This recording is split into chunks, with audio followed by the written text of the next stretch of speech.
just one note, man. It's a great note. Oh, it's not used a lot of time. Stock it. Listen to my musical good taste. Charlie, stock it doesn't want foods with good taste. And sorry, Charlie. Good tasting beer gets to be delicious. Good tasting 100% solid white beer that tastes like spring water. It's the case.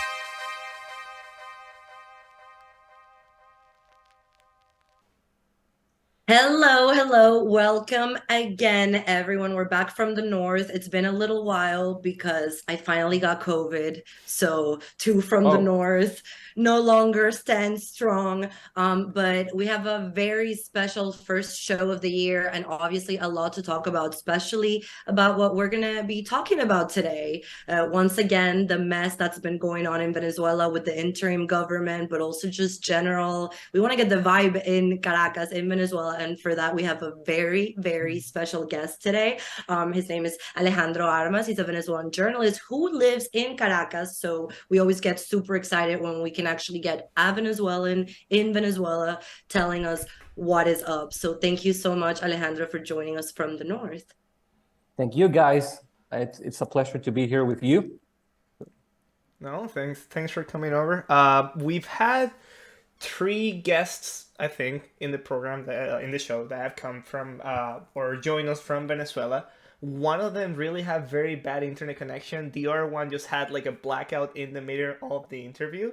So Yikes. hopefully third one's the charm, and we can get this done today. So the big news that ended the year in Venezuela, in Venezuelan politics at least, it was the death of the interim government. Like it finally officially ended. It's been on a terminal course for a while now, but it finally officially ended.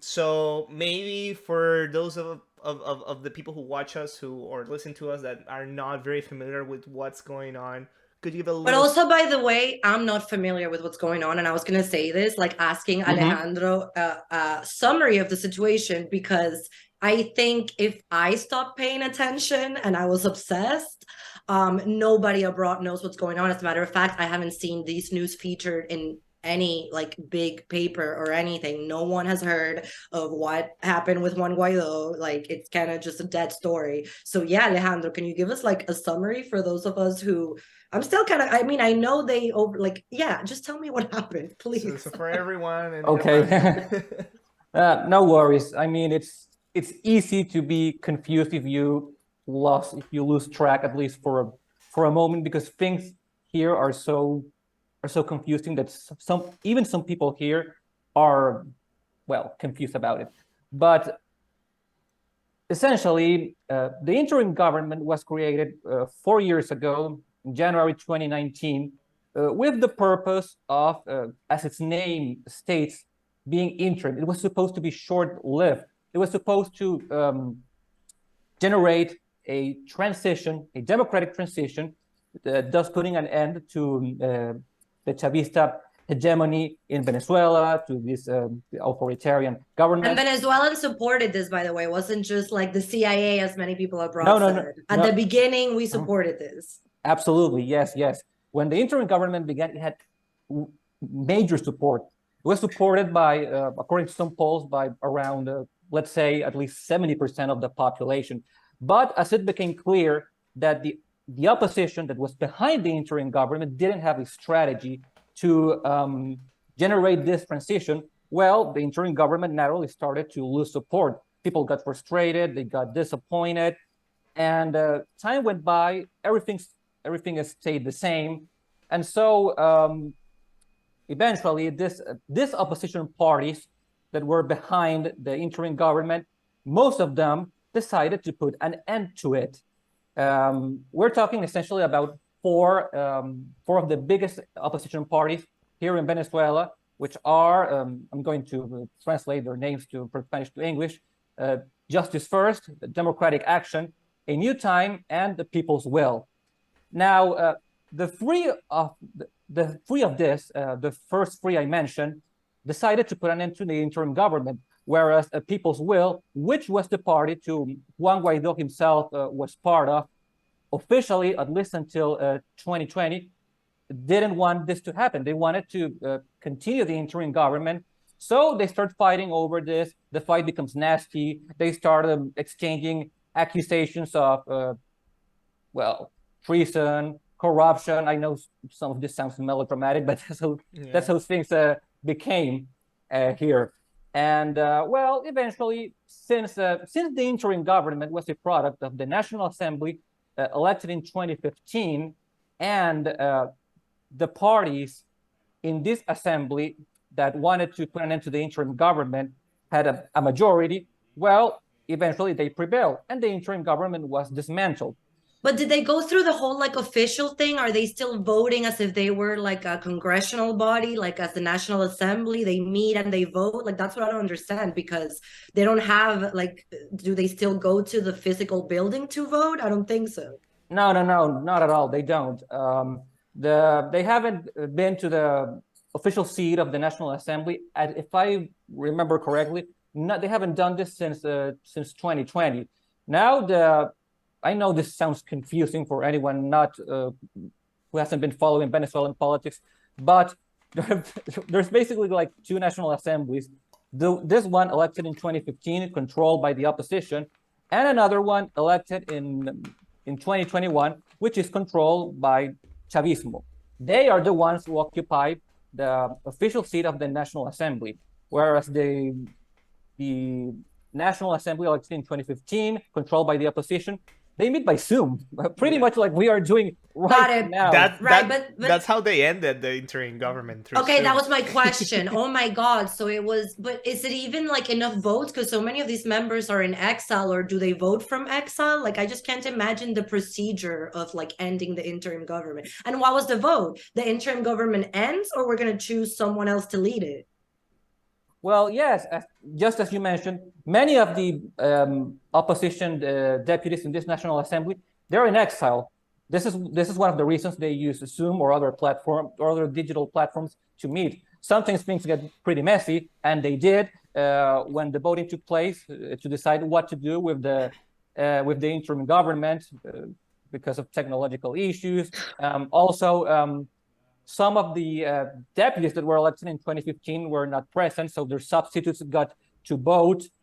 And but yes, eventually they made a formal vote, and they decided to end the interim government. What is in place of that? Well, they decided to place the very National Assembly as a substitute of the interim government. So now, whereas before, Juan Guaidó, as interim president, and those under him took charge of what was in charge of the interim government. Now it's the National Assembly as a collective body, and I think that's the issue here. That's the problem here. They got some pretty nasty fights about what to do with the interim government, but they changed. There wasn't no real major change. I mean, essentially what a single person did with his team, of course, will now be done by a collective body. It has basically the same attribute. Now the National Assembly has the same attributions as the interim government.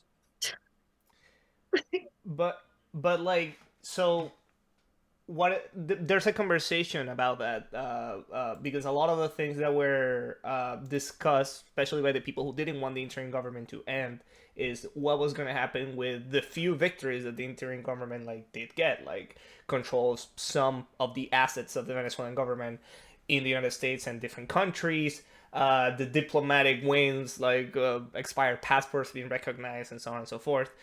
So that's like the ownership of this and these victories and this relationship that still have with the interim government has with a few countries. What happens with that? Does it still is it still in place, just managed by the collective rather than the single person, or is it going to go away? What's the situation with that?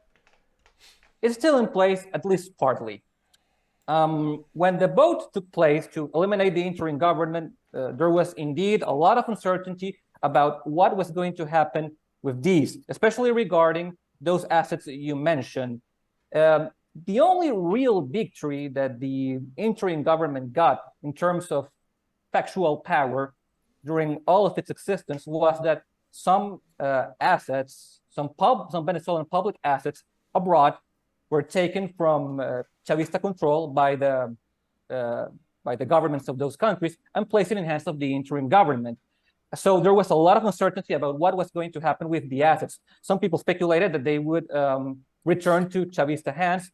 So far, that hasn't happened because the U.S. government has acknowledged that the National Assembly is now taking care of what the interim government was doing. Okay, that was my question. So that's been, the US has commented on this and accepted the ruling that now Yes. Okay, Yes, but let's be honest, this is such an embarrassment for the US government to have gotten into this deal, and now what else are they going to do? Like, and not only that, but American citizens who were already sketched out by the idea of an interim government and Juan Guaidó. I mean, I see it really hard after this mess for the US to be able to do anything too concrete. I mean, they used their one card with Juan Guaidó and it didn't work out. Yes, it's quite sad. I mean, I think the U.S. government is regarding its policy toward Venezuela, it's sort of an autopilot mode. They're not really paying attention. They just go along with whatever the major opposition parties decide to do. They decided to eliminate the interim government, so the guys at Washington say, "Okay, go for it. We'll acknowledge it, and we'll follow your lead."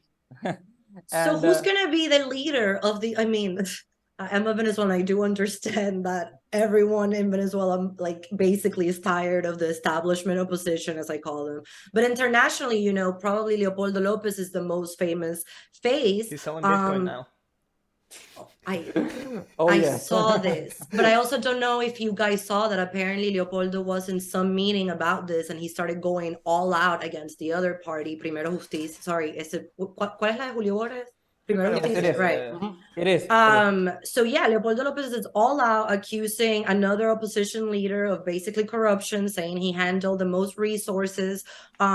So the opposition is, I mean, they've been fractured for a while, but it seems now they're open about it and no longer hiding it. So tell me about how people in Venezuela see this establishment opposition. They're pretty much fed up. They're frustrated.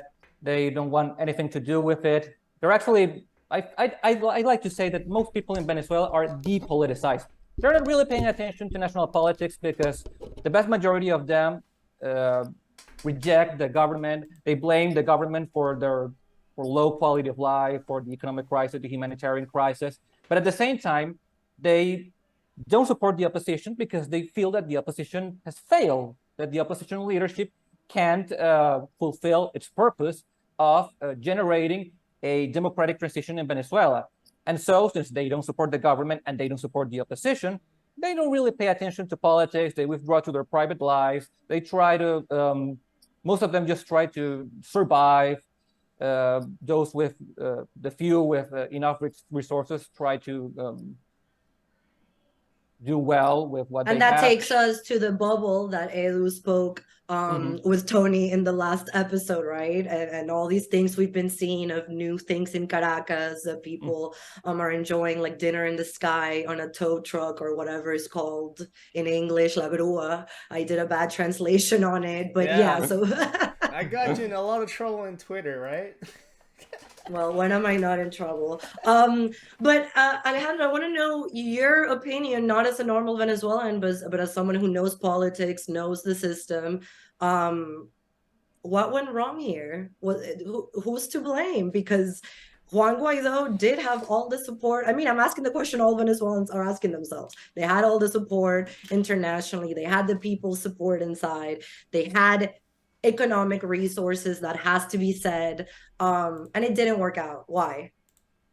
I think that the crucial problem here is that they didn't have a strategy to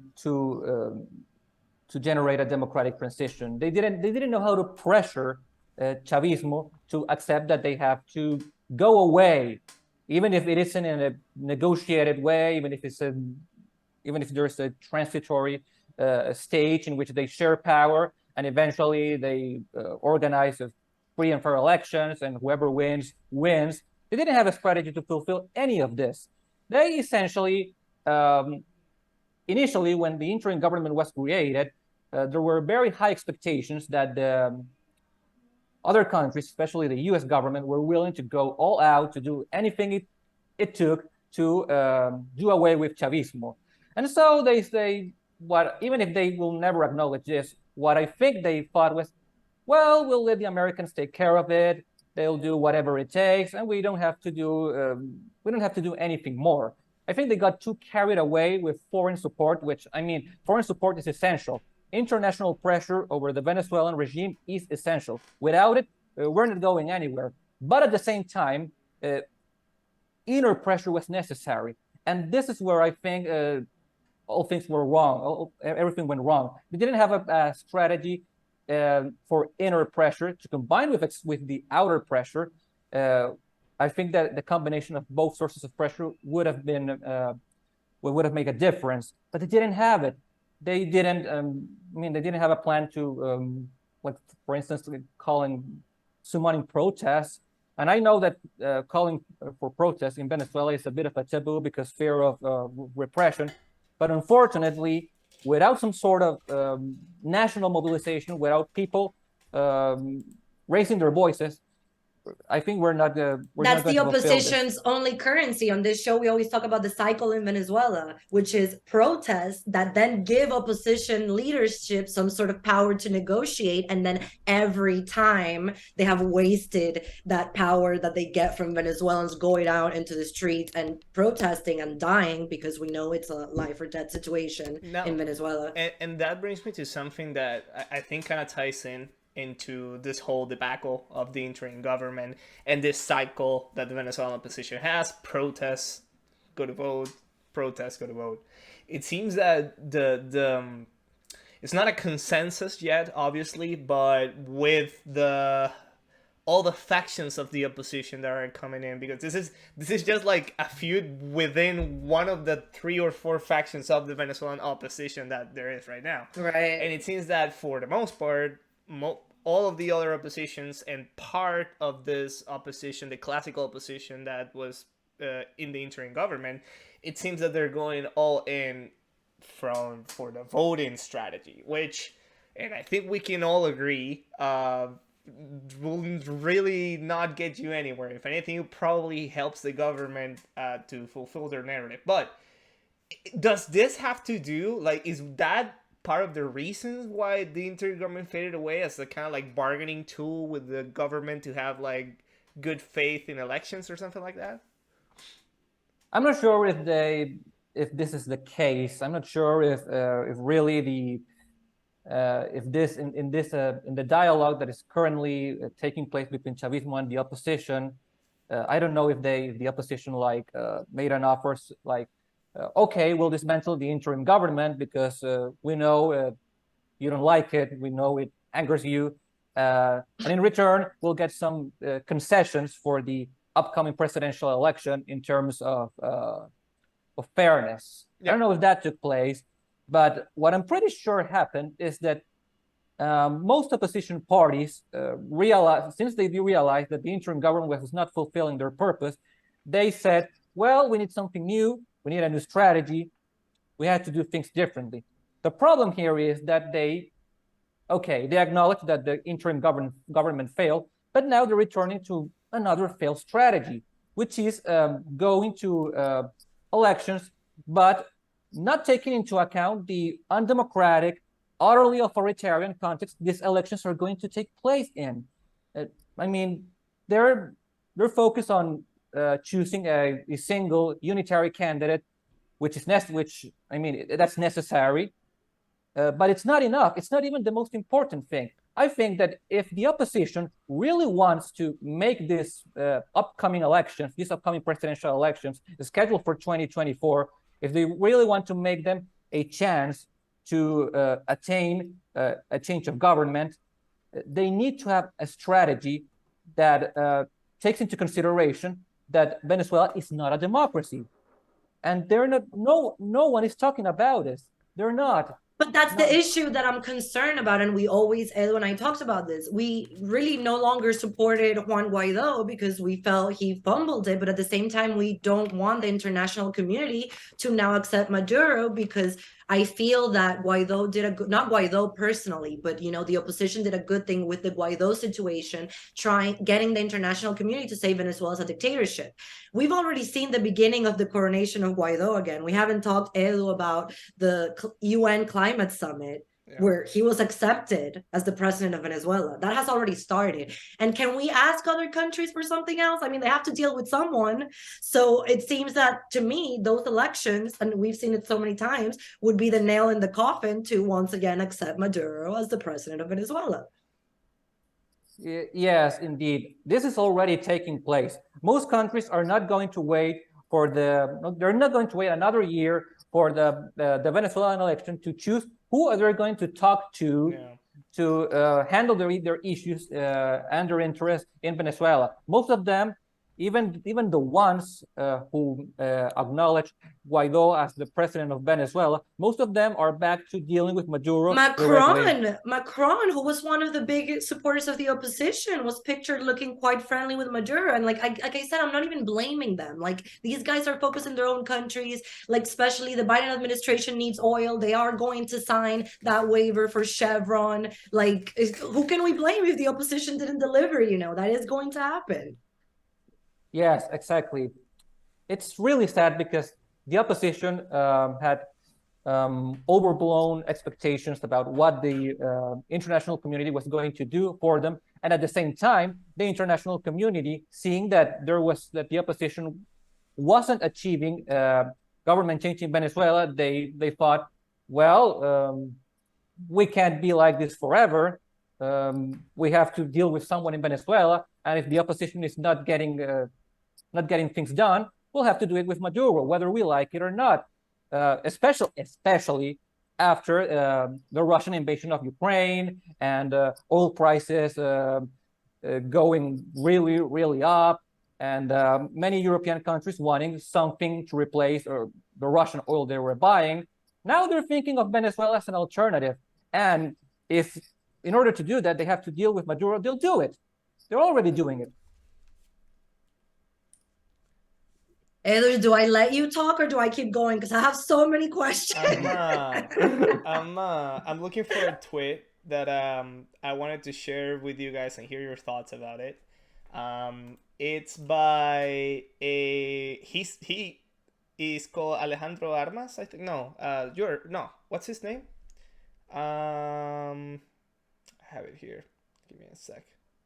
Well, basically he's saying Maduro is not stronger than he was in 2022, in 2021, in 2019, or in 2018. So he's basically saying that the Maduro government is weakened. Like, it is not in a good position compared to what it was before. And this is a person directly involved with the Venezuelan opposition. I'll tell you the name in a second. But yeah, I need to know the name. I want to hear your guys' thoughts on this, because if my superficial reading of the situation that's going on in Venezuela is that Maduro is probably stronger than he has ever been since 2014. Yes, I think that the notion that the Venezuelan government and Maduro Armando Armas, sorry. It's very close. Very close. That's bullshit. I'm sorry. I know Armando, but he's part of Edu, come on. That's what I'm saying. That's what I'm saying. So like that's the notion that they want to give. And he talked to me on my private Twitter account. So like he always messages me too because he wants to spread this idea. And poor Alejandro always gets confused with Armando. I just did it. I just called him like Alejandro, like whatever. I see that it happens on Twitter too. What are your thoughts on this? Okay, well, I think that now I have to disagree with Armando that when he says that Maduro is weaker than he was in 2019, because opposition is in 2019 people were really thrilled with the interim government. They thought the opposition had a plan to finally generate a democratic transition. It didn't happen. Now people are disappointed, and it's really hard to to recover the trust and the enthusiasm. It's really hard to make people Be be mobilized. confident again. Yeah, And be confident. mobilized Yeah. and be mobilized. It's really hard. That's going to take a lot of effort. It's such a psychological thing, right? And me and Edu have freaking cried on this podcast every time we get disappointed again. It's a psychological battle. Yes. Perhaps the only thing you could say that makes Maduro weaker, not compared to 2019, because what I'm going to say began in 2019, but earlier, are sanctions. I mean, yes, international sanctions did weaken the government a little. They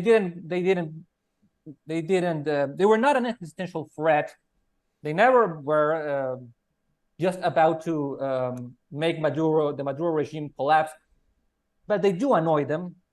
That's why they always, whenever the talks between the government and the opposition start, the government always go, well, you have to take those sanctions away. They do annoy them. They do make them and that's where the uneasy. propaganda internationally centers around, and I'm sure you know this. But so that's why I like getting Venezuelans in Venezuela on this show to talk about sanctions, because just like Cuba did before them, how Iran does, how Putin does, they blame all the issues in the country on sanctions. However, if you watch this show, you know that the crisis started long before sanctions. But that brings me to another thing I wanted to ask you about, and our last episode did touch on this, but the economic situation in Venezuela.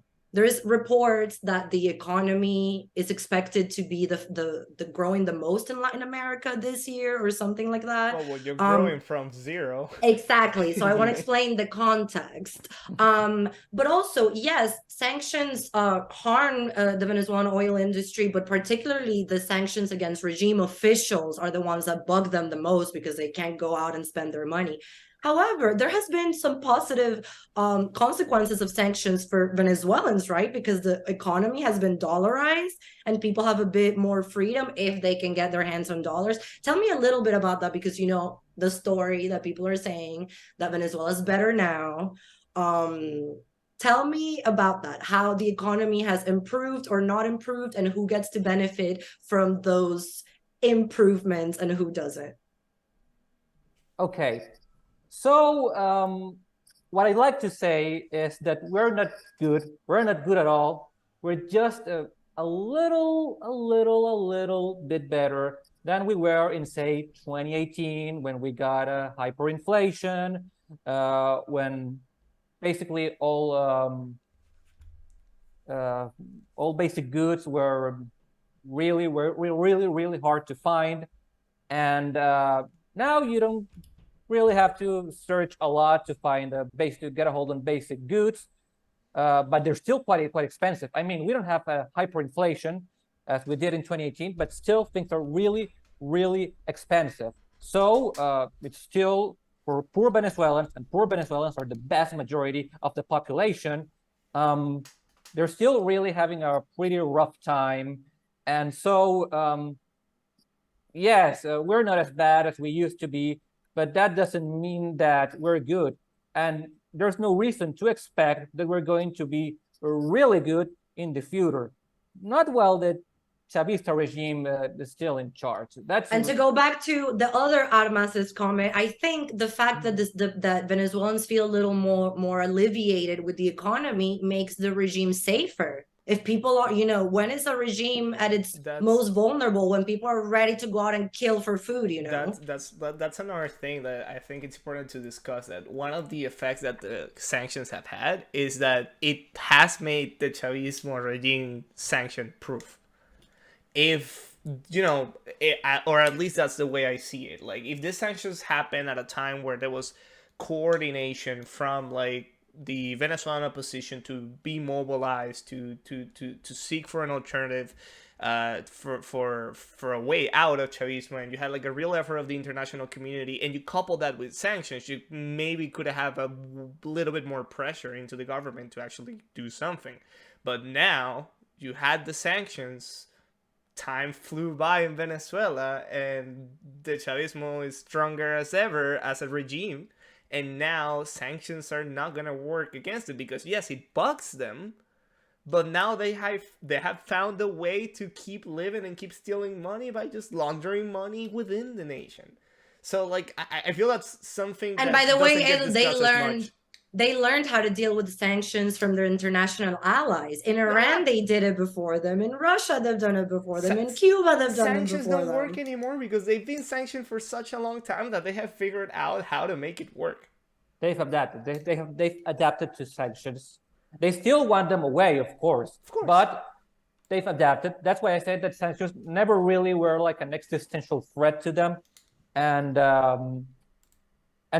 now they know how to get around them. Not entirely, of course. Not to mention the propaganda that it gives them. Oh, it's the fault of sanctions. Of course. Yes. It's always the sanction, and it's such a silly line that anyone who just wants to have their bias confirmed would just take without a grain of salt. It's like, oh yeah, it's the sanctions. Of course, it's the sanctions. That's why Venezuela is going through such a rough time. It's not because of the corruption. It's not because of the economy. No, it's the U.S. sanctions. We have 5 more minutes, guys, because again, it's time flies by. So, I wanted to ask you, Alejandro, and this is more kind of into a personal note, maybe like an opportunity to promote yourself. Do you have anything that you want people to take a look at? Maybe your Twitter, maybe your articles. Where do you work? Like, just tell us a little bit more about yourself. Well, okay. So, well, like you said when you introduced me, I'm a journalist living in Venezuela with no plans to go anywhere else, at least in the short term. And most of my work consists in political analysis and looking at the situation and writing about it, interpreting it, telling people not what's going on because they can already see that, but how is it going? How is it proceeding, and why, and what to expect from it. And that's mostly what my work consists in. And well, like you said, I'm an active Twitter user, and my user is at AAAD25, and that's where I put most of my thoughts. But I also do analysis pieces for some of Venezuela's digital media outlets. There's this one called Rumbrunes, where I've been writing for over 6 years. Last year, I also started writing for La Gran Aldea, another digital media outlet. And you can find whatever's on my mind, you will find it there. Of course, it's mostly about Venezuelan politics, sometimes foreign politics. But yeah, that's pretty much about it. Yeah, well, thank you. It's at AAA. It's, yes, 3 A's. 3 A's, J. D as in day, 25. Okay, you're gonna have it here on screen anyway, so We'll you put can it go in the screen. follow him. Wait, but I Okay. have one last question that I want to know. Go for it. Please. Just as a Please, go ahead. Venezuelan, because like I don't get to make this decision because I'm not registered to vote. I don't even have a cédula. So there's primaries upcoming. There are oppositions that say they're going to participate. As we said, part of the opposition is saying that the National Assembly is now ruling things. Another part of the opposition wants to go to primaries and presidential elections. What are you going to do as a Venezuelan? What are you thinking? Well, I'll see what they do. I'll make my mind considering what they do. I mean, if I see them that they come up with a plan, if they tell me as an ordinary Venezuelan citizen, look, here's a plan. We know this is an authoritarian regime. We know these are no ordinary elections. So if things get ugly, if we do win, but the government says, well, we're not going to recognize it. If there's a plan for when that predictably happens, If they say, well, if that happens, we're going to do this and this and this, and it sounds convincing, well, then I'll consider supporting them. Otherwise, I think I'll pass. All right, that's a good analysis of it. Thankfully, I don't have to make that decision because we're probably never gonna get to vote from outside of the country. I can go to the Miami consulate. Okay, I know they closed that one down, and the New York one. There's no consulate. No, you anymore. literally have to come to Ottawa if you wanted to. So. Oh well, we'll keep an eye on this mess in Venezuela, and then maybe once you decide what you're doing, Alejandro, we can have you back here from the north. All right. Thank you, Alejandro. It'll be a for pleasure. coming. Thank you again. No, for thank you coming. guys. And thank you guys for listening in today. It's been another episode of From the North. Take it easy. Bye.